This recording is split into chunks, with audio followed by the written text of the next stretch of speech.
ஆழ்வார் எம்பெருமானார் ஜீயர் திருவடிகளே சரணம். ஸ்ரீசைலேஷதயாபாத்திரம் தீபக்ஜாதிகுணார்ணவம் யதீந்திரப்ரவணம் வந்தே ரம்யஜாமாதரம் முனிம் லக்ஷ்மீநாதசமாரம்பாம் நாதயாமுனமध्यமாம் அஸ்மதாச்சார்யபர்யந்தாம் வந்தே குருபரம்பராம் யோ நித்யமच्युतपदाम्बुजयुग्मरुग्मां व्यामोहतस्तदितराणि तृणाय मेने अस्मद्गुरोर्भगवतोऽस्य दयैकसिन्धोः रामानुजस्य चरणौ शरणं प्रपद्ये। मातापिता युवतयस्तनया विभूतिः सर्वं यदेव नियमेन मदन्वयानाम् आद्यस्य न कुलपतेर्वकुलाभिरामं श्रीमत्तदङ्क्रियकलं प्रणमामि मूर्ध्ना भूतं सरस्य महदाह्वयभट्टनाथ श्रीभक्तिसारकुलशेखरयोगिवाहान् भट्टाङ्कृतेन परकाल यतीन्द्रमिश्रान् श्रीमत्पराङ्कुशमणिं प्रणतोऽस्मि नित्यम्। नीलातुङ्गस्तनगिरितटे शुद्धमद्बोध्य कृष्णं पारार्ध्यं स्वं श्रुतिसरसितसिद्धमध्यापयन्ति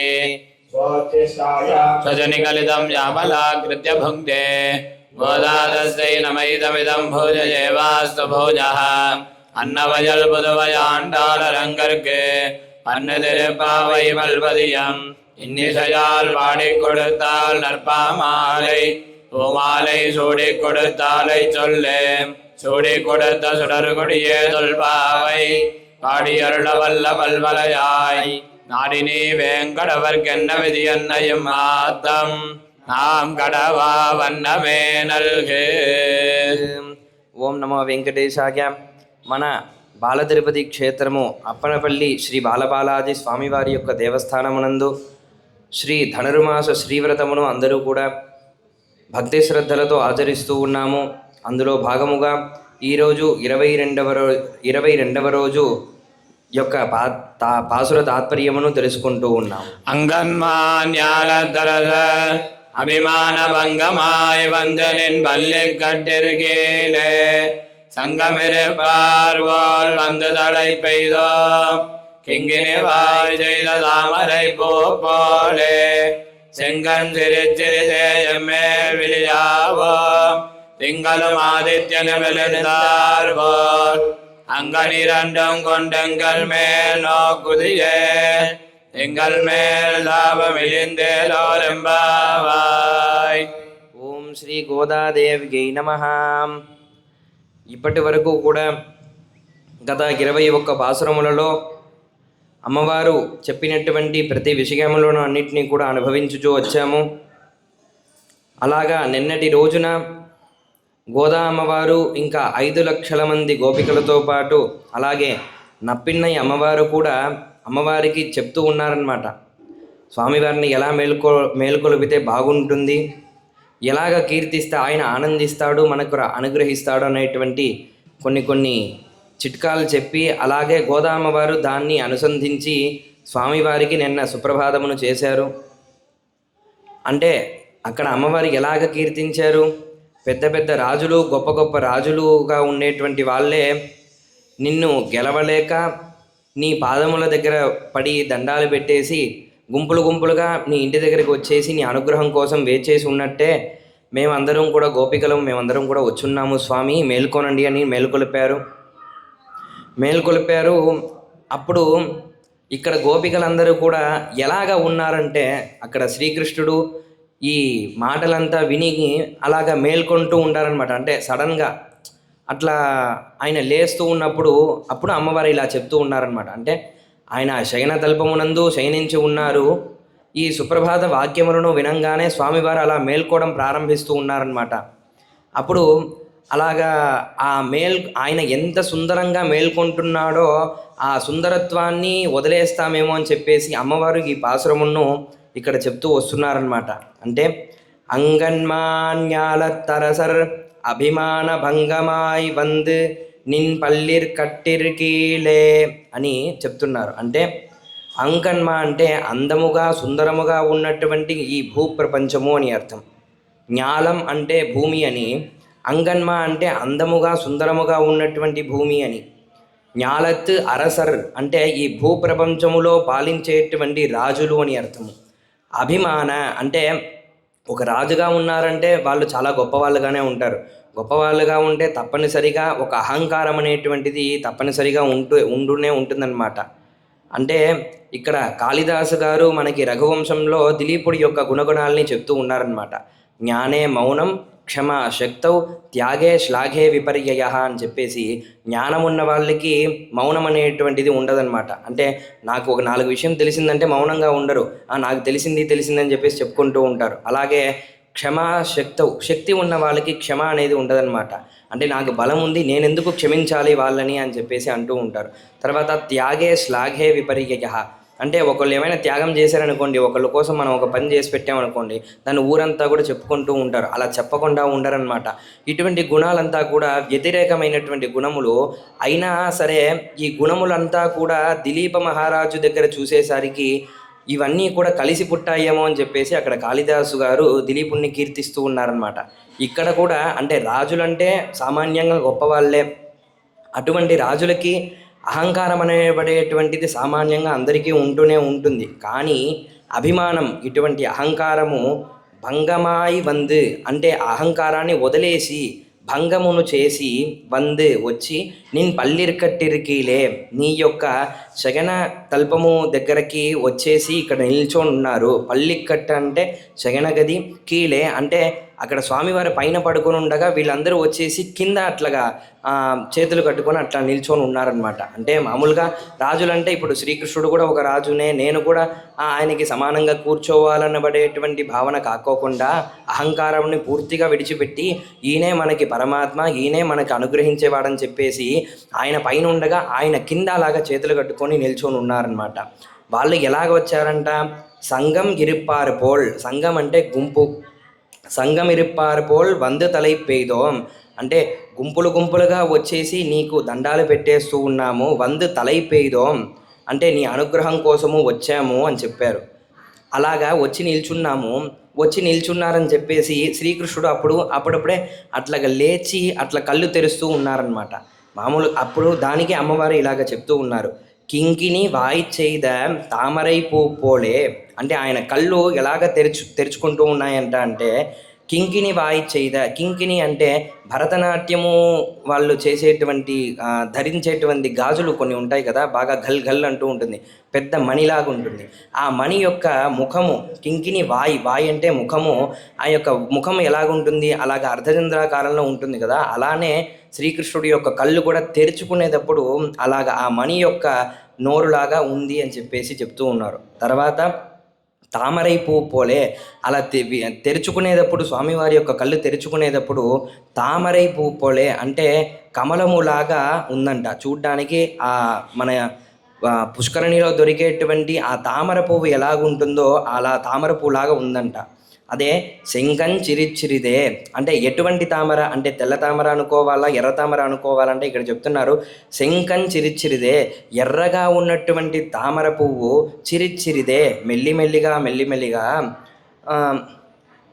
శంఖం చిరిచిరిదే ఎమ్మేల్ విడిగావో, మెల్లిమెల్లిగా అలాగ తామర పువ్వు ఎలాగైతే వికసించుకుంటుందో అలాగా నువ్వు సుందరముగా, మధురముగా, ప్రశాంతముగా, మెల్లిగా అలాగా నీ యొక్క కంటిని అలాగా తెరుచుకోవాలి అని చెప్పేసి అమ్మవారు అంటూ ఉన్నారు. ఎందుకు అని అంటే కృష్ణుడు చేసేది ప్రతి ఒక్కటి కూడా చాలా మధురంగా ఉంటుంది. అందుకనే మధురాష్టకం పాడారు, అధరం మధురం వదనం మధురం అని చెప్పేసి. ఆయన చేసే ప్రతి ఒక్క విషయము కూడా అంత అందముగా, సుందరముగా, మధురంగా ఉంటుందంట. ఇంకా గోపికలందరూ కూడా ఆయననే పెళ్ళాడాలని చెప్పేసి అంత దృఢ నిర్ణయంతో ఉన్న వాళ్ళకి ఇంకా చెప్పాన అవసరమే లేదు. సామాన్య మనుషులకే మధురంగా కనిపించేటువంటిది ఇంకా భర్తగా మనసులో భావించుకునేటువంటి ఆ కన్యలకు ఇంకా తప్పనిసరిగా అది చాలా పేరానందమును కలిగిస్తూ ఉంటుంది కదా. కాబట్టి ఆయన కళ్ళు తెరిచేది కూడా ఆ క్షణమును కూడా వాళ్ళు వదిలేకోకుండా వెంటనే తెరిచేస్తే ఆ అందమును దర్శించుకోలేక వదిలేసుకుంటామేమో అని చెప్పేసి ముందుగానే ఇక్కడ అమ్మవారు చెప్తున్నారనమాట. అంటే ఆ తామర పువ్వు సూర్యకాంతి అట్లా పడంగానే ఎలాగ మెల్లిమెల్లిగా విచ్చుకుంటుందో అలాగా నీ కంటిని అట్లాగా తెరిచి ఎమ్మేల్ విడిగావో అని చెప్పేసి చెప్తున్నారు. అంటే మమ్మల్ని చూడు అని స్వామివారికి చెప్తూ ఉన్నారనమాట.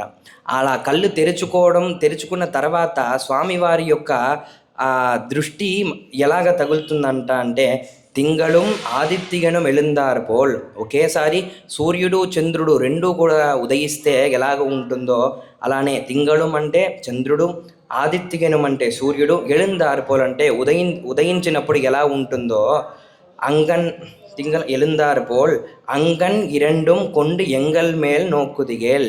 అంకన్ అనంటే అందమైన కంటితో, ఇరెండుం రెండిటి చేతను, ఎంగల్ మేల్ మా మీద నోకుదిగేల్ నువ్వు అంటే అటువంటి ఆ కటాక్షమును మా మీద మీరు చూపిస్తే, ఎంగల్ మేల్ శాపం మా మీద ఉన్నటువంటి శాపములు ఇంకా దోషములు పాపములు అన్నీ కూడా ఇలిందేలో రెంపావై అంతా కూడా నశించిపోతుంది అని చెప్పేసి అమ్మవారు చెప్పారనమాట. అంటే ఇక్కడ సూర్యుడు చంద్రుడు ఎందుకు ఇక్కడ అమ్మవారు ప్రత్యేకించి చెప్పారంటే స్వామివారి యొక్క కుడి కంటిలో సూర్యుడు ఎప్పుడూ కూడా ఉంటాడంట, ఎడమ కంటి యందు చంద్రుడు ఉంటాడంట.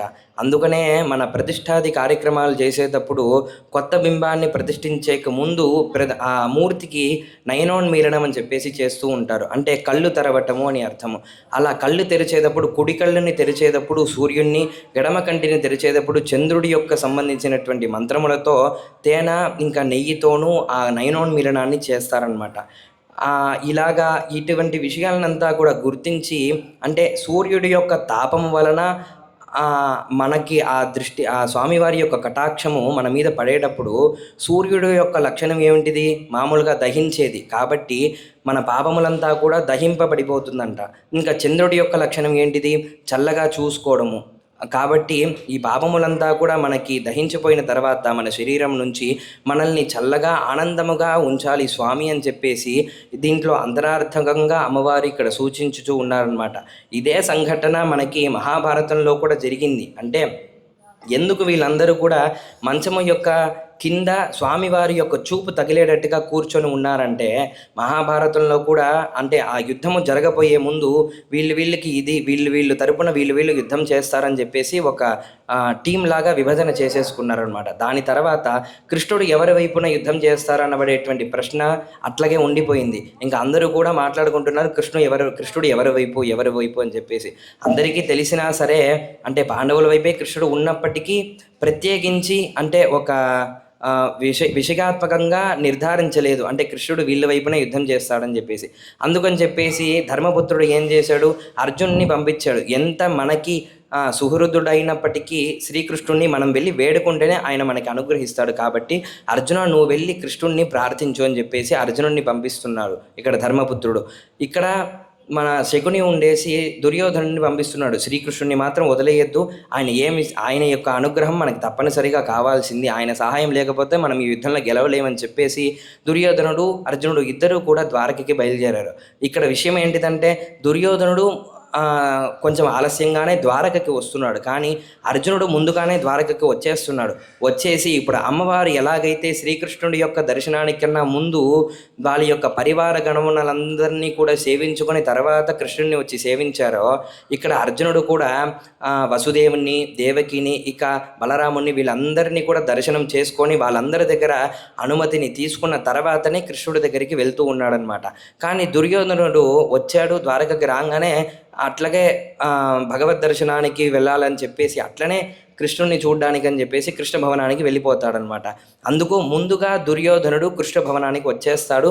దాని తర్వాత అర్జునుడు ఇంకా వీళ్ళందరినీ చూసేసి పలకరించేసి అట్లా వస్తూ ఉన్నాడనమాట. ఇంకా శ్రీకృష్ణుడేమో ఆ గది ఆయన భవనములో ఆయన గది యందు అలాగ శయనించి ఉన్నారనమాట. అలా ఉన్నప్పుడు దుర్యోధనుడు మనస్సులో ఈయన దగ్గరంతా మనం సహాయం తీసుకోవాలి, సరలే తప్పదు అనబడేటువంటి అహంకారముతో ఏం చేశాడంట, ఆయన తల దగ్గర ఒక సింహాసనము ఏర్పరిచింది, ఆయన పాదముల దగ్గర ఒక చిన్న స్టూల్ లాంటిది ఒకటి ఏర్పాటయ్యి ఉందన్నమాట. అంటే ఇద్దరు వచ్చి కూర్చునేటట్టుగా. దుర్యోధనుడు ఏం చేశాడు, అహంకారముతో సరలే ఈయనని మేలుకొలిపితే మళ్ళా సడన్గా లేచేసి కోపంతో మనల్ని ఇవ్వము అది ఇదని అనేస్తాడేమో అని చెప్పేసి ఆయన మేల్కొనేంతవరకు కొంచెంసేపు ఉందాంలే అని చెప్పేసి అట్లా సింహాసనం మీద కూర్చొని అట్లాగా వెయిట్ చేస్తూ ఉన్నాడు. ఇక్కడ అర్జునుడు కొంచెం ఆలస్యమైనా సరే రాగానే అక్కడ ఆయన పాదాల దగ్గర ఉండబడేటువంటి ఆసనంలో కూర్చొని అలాగా వెయిట్ చేస్తూ ఉన్నారనమాట. అప్పుడు అర్జునుడు వచ్చిన కొన్ని క్షణములలోనే శ్రీకృష్ణ పరమాత్మ లేచి, ఓ అర్జున వచ్చావా, బాగున్నావా, ఎప్పుడు వచ్చావని చెప్పేసి పలకరించాడనమాట. వెనకాల నుంచి దుర్యోధనుడు ఇవన్నీ అధర్మము, ఇవన్నీ దౌర్జన్యము, ఇవన్నీ కూడా చెయ్యకూడదు, ముందు వచ్చింది నేనే, నన్నే కదా పలకరించాలి మీరు, మీరు అర్జునుని ఎందుకు పలకరించారు అని అంటే, ముందుగా ఆయన కంటికి కనబడినటువంటి వాడు అర్జునుడు. అంటే అక్కడ నిద్రిస్తున్నాడుగా కృష్ణుడు నటించినప్పటికీ, దుర్యోధనుడు వచ్చాడన్న విషయం తెలిసినప్పటికీ, అంటే అక్కడ దుర్యోధనుడు అహంకారాన్ని విడవకుండా నేనే పెద్ద అని చెప్పేసి కృష్ణుడికి సమానంగా అక్కడ సింహాసనంలో కూర్చున్నాడు. ఇక్కడ దుర్యోధనుడు స్వామి నువ్వే నాకు దిక్కు అని చెప్పేసి ఆయన పాదాల దగ్గర కింద ఉన్నటువంటి ఆసనంలో కూర్చున్నాడు. కాబట్టి ముందు అనుగ్రహము ఎప్పుడైనా సరే నాకు నన్ను అంటే ప్రార్థించే వాళ్ళకే ఇవ్వాలి అనేటువంటి ఉద్దేశంతో శ్రీకృష్ణుడు అర్జునుడి దగ్గర ఏం కావాలి కోరండి అనేసి అడిగేశారు అనమాట. అప్పుడు కృష్ణుడు ఏం చెప్పారు, సరే 2 విషయములు ఉన్నాయి. ఒకవైపేమో 9 అక్షౌణి సైన్యం ఉన్నటువంటి నారాయణ సేన ఒకటి ఉంది, ఇంకొక వైపు నిరాయుధపాణిగా నేను ఉంటాను, ఎవరు కావాలని చెప్పేసి మీరే నిర్ణయం చేసుకోండి అనబడేటువంటి విషయాన్ని ముందుగా అర్జునుడి చేతిలో పెడుతున్నారనమాట. ఎందుకంటే అర్జునుడే కదా ముందు వచ్చాడు కాబట్టి అర్జునుడి చేతిలో పెడుతున్నారనమాట. ఇంకా దుర్యోధనుడికి ఇక్కడ టెన్షన్ మొదలైపోయింది. అయ్యయ్యో ఏం చెప్తాడో ఏందో, ఆ సైన్యం అంతా తీసేసుకుంటాడేమో అని చెప్పేసి టెన్షన్ పడుతూ ఉన్నాడనమాట. అట్లా అప్పుడు అర్జునుడు ఏం చెప్పాడు, పరంధామ నువ్వు ఆయుధమే ధరించకపోయినా సరే నువ్వు మా తరపున ఉండు అని చెప్పేసి కాళ్ళ మీద పడి నమస్కారం చేసుకున్నాడంట అర్జునుడు. అప్పుడు వెంటనే దుర్యోధనుడు చేతులు కొట్టి తొడల మీద కొట్టి అట్లా అపహాస్యం చేసుకొని, ఒరే పిచ్చోడా పోయి ఇట్లా చేసుకున్నావే, సైన్యమే కదా పెద్దది అని చెప్పేసి, సరేలే నువ్వు అనుకున్నట్టుగానే కానీ నేను సైన్యం తీసేసుకుంటాను, కృష్ణుడు నీ వైపే ఉండని అని చెప్పేసి అక్కడ మహాభారతంలో జరిగినటువంటి ఘట్టము. అంటే ఇక్కడ అర్జునుడికే సాక్షాత్తుగా మనఃపూర్వకముగా ఇక్కడ శ్రీకృష్ణుడు ఆశీర్వదించాడనమాట. కాబట్టే వాళ్ళు ధర్మం వైపు నిలబడి గెలవగలిగారు. ఇక్కడ కూడా అమ్మవారు వచ్చినటువంటి ఈ శ్రీవ్రతము అంతా కూడా శ్రీకృష్ణుడి యొక్క అనుగ్రహం లేకుండా జరగదు కదా. కాబట్టి అమ్మవారు ఇంకా గోపికలందరూ కూడా శ్రీకృష్ణుడి యొక్క పాదాల దగ్గరే ఉండేసి ఆయన అనుగ్రహం కోసం వేచేసి ఉండి, ఆయన కళ్ళు తెరిచి అలా చూసేటప్పుడు ఆయన కళ్ళు తెరిచేటువంటి మధురమైన ఆ దృశ్యములంతా కూడా అనుభవించి, ఆయన యొక్క చూపు తగలడం వల్ల వీళ్ళందరి యొక్క పాపములంతా కూడా కడగబడి చివరిగా ఆయన యొక్క సంపూర్ణమైన ఆశీర్వాదము అంతా కూడా ఇక్కడ గోపికలకి తర్వాత గోదా అమ్మవారికి వచ్చింది అని చెప్పేసి ఈ పాసురములో మన అమ్మవారు ఇక్కడ అందించారనమాట. శ్రీమతే రామానుజాయ నమః. శ్రీమతే మనోనందన హేతవే నందనందన సుందర జయ గోదాయ నిత్యమంగళం శ్రీకాంతాయ కళ్యాణ నిధయే నిధయేర్దినాం శ్రీ వెంకట నివాసాయ శ్రీనివాసాయ మంగళం.